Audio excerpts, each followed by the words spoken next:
Hey everyone, and thanks for joining us for our semifinals prediction show. I'm your host, Lauren Khalil. If you like listening to us chat about CrossFit news and everything that's going on in the sport, make sure to like and subscribe to our channel. We are now full steam ahead into week 2 of semifinals. We're continuing our sports analyst predictions for who will punch their ticket to the CrossFit Games. We have Brian Friend and Patrick Clark here to show us who their picks are for the CrossFit Fittest in Cape Town. Field is obviously not as deep in comparison to our other semifinals, but there's only one games ticket on the line. Let's look at the men's side. We have Keelan Henry for PC's top pick, Jason Smith, a familiar face that Brian and Tommy chose.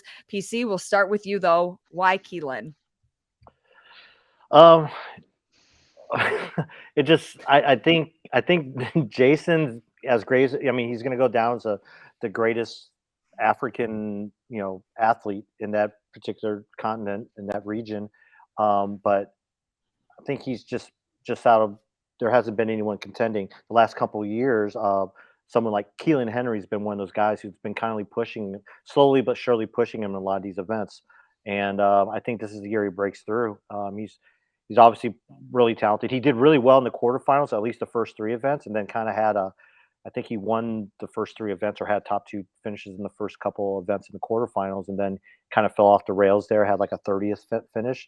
So he has a lot of home run power when it comes to events, but then he has like large weaknesses. So it comes down to programming for him. And I think right now, looking at the programming, minus the swimming event that they have, which I think is an awesome event to program during a semifinal. I think he's going to do really well, and hopefully, in my opinion, topple someone down like Jason Smith. Brian, you say Jason Smith, he's going back to the games. What smacks your confidence that, he's going to continue to punch his ticket? Uh, at this point, it's one of these things. Like I'm kind of surprised that he's still the guy to beat in Africa, but it's a testament to his training and the longevity that he showed in the sport. And until someone beats him, or he decides to compete as a masters athlete, I'm going to continue to pick him. It's like, honestly, it's kind of amazing that he's still able to be the class of the field and the guy to beat. I mean, even if someone beats him coming into this competition, everyone's looking at him as the guy who holds the rights to that spot. And I mean, it would be exciting to have someone else take it, but I think it's his to lose, and I'm sticking with him until he gives me a reason not to. Tell me about your wild card pick. I'm not personally familiar with Richard We'll say Woolbolt. Woolbolt. That's why I was You going to let should you do be. it. You're the expert in pronunciation with most of these athletes. So who is he? Wow. Why did you pick him as your wild card? Yeah, he's trained and competed in the United States in the Northeast in Boston with the Invictus like Boston Back Bay crew and for several years. But he's venturing out on his own as an individual this year, and I was familiar with him and thought that he could be kind of a new and relevant face in the African individual men's field. I just wasn't sure necessarily how good. And actually, when I put out my initial kind of projections with not predictions, but just kind of projections for tiers of athletes in that category, he contacted me and he's like, "Hey man, I think you're underestimating me here." And I said, "Really? And anytime someone does it, I love it because it's an opportunity to learn." And I asked him, I said, what is it that makes you think that you can compete with these guys, this guy? And he gave me some answers that just basically said that he's been refocusing his training to say, with the intent of being competitive as a male in Africa. Even though there's only one spot available, he thinks he has a chance to get it. He doesn't think that he's the favorite to get it. He still knows Jason's there. He knows about Keelan and a couple other guys we might talk about, but he feels confident that he can compete with those men. We haven't had a lot of opportunity to see him compete in a live competition, and therefore he's, to me, is like the perfect pick for a wild card. Hmm.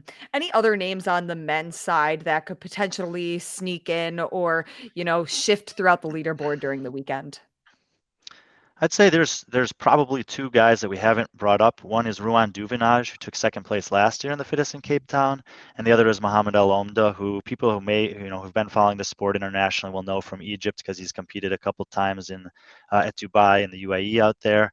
And I think that in addition to the three guys we talked about, those are probably the top five guys to look at when looking at this competition. And like I said before, I mean, eventually Jason Smith will be beat. And if these guys think that they have a chance to do it this year, and in the first half of that work, that competition goes well for them and the points are close, don't be surprised if this is the year that we see a different name coming out of the African continent for the men. And Ruan is Tommy's wild card pick. So definitely a name in the mix there. As we move on to the women's field, Michelle Morand is the top pick for both of you. PC, let's start with you on what made you pick her as the number 1 seed this year. Just how she's been doing well this season. This way her season's been progressing, where she finished 279th in the Open, and in the quarterfinal she won the quarterfinal for Africa. And last year she finished third, and in the semifinals at Cape Town she finished third. And so she's trending in the right direction. She's a regional veteran. She's competed back in the old Meridian regionals days, and in 2019 as a national champion, and she finished 41st, which is pretty ridiculous now. But 41st in the field that had hundreds it's pretty good. So she made it through the first 2 cuts. So I mean, I think she has all the tools to do that, and she's kind of an older athlete, and she has some. I think she's 32, 33, so she has a lot of experience under her belt, and I think she's primed and ready to punch her ticket to Madison again.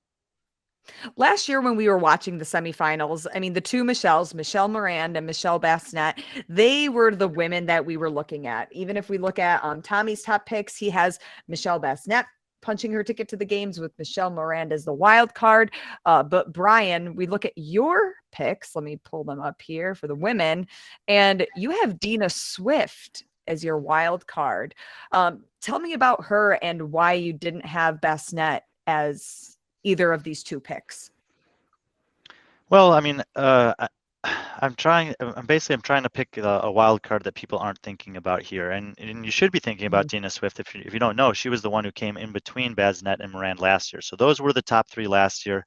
I haven't seen the emergence of any new athletes in Africa on the women's side to make me think that will be the top 3 again. I think the addition of the swimming workout this year at the Fittest in Cape Town is an opportunity for something to happen there that could cause a shakeup at the top of the leaderboard, though. If any of these athletes happen to struggle in that, it's one of those workouts where you could have some athletes who may not do great on many others have a performance that makes a points gap exist that otherwise wouldn't. And I think in particular that Dina Swift could do pretty well in that swimming workout. She's definitely the least well known of those 3. She's kind of she's kind of like an oddball in terms of a CrossFit body type and approach to workout styles. But this is I think that this is a really good opportunity for her to honestly to potentially take out both Michelles. So it'll be a fun competition. Definitely any of the 3 of them could go, but I just have a feeling that we're going to see someone other than Basnet this year from Africa. PC, with only 1 games ticket on the line, any other athletes that are worth mentioning or that you were considering when picking your list? Well, when I first was looking at the list, one thing you notice is a lot of flags from South Africa, which is obviously the trend. And then the other flag that kind of sticks out is Egypt, and Aya Faoud from Egypt. She was their national champion and competed at the games in 2019. She's someone who has experience. She's on that Egyptian, Middle Eastern competition circuit. So she pops up at a lot of those competitions there. She competes at the Fit Games, which is a competition that's well known there in Egypt as well. Someone like her, because based on her experience, and then someone also like Reagan Finkel, who's 19 years old. She was someone who competed last year in Cape Town and did really well. Kind of held her own as an 18-year-old, and now she's back a year older and a lot more experienced. She made a huge jump in terms of her numbers, in terms of her open standings and also quarterfinal standings. So, and she trains, I think, under the Invictus umbrella as well. So I could definitely see someone like her maybe kind of pushing. I don't know if she's how she'll do in terms of if she can actually make that upset and pull an upset like that and take that number 1 spot. But she's a name that if you're not hearing it this year, it's definitely a name that you probably hear in future years, especially as a 19-year-old. Yep, a couple names to certainly look out for. The Fittest in Cape Town. We're headed into week 2 of semifinals. Patrick Clark, Brian Friend, thank you guys so much, and we'll see you next time.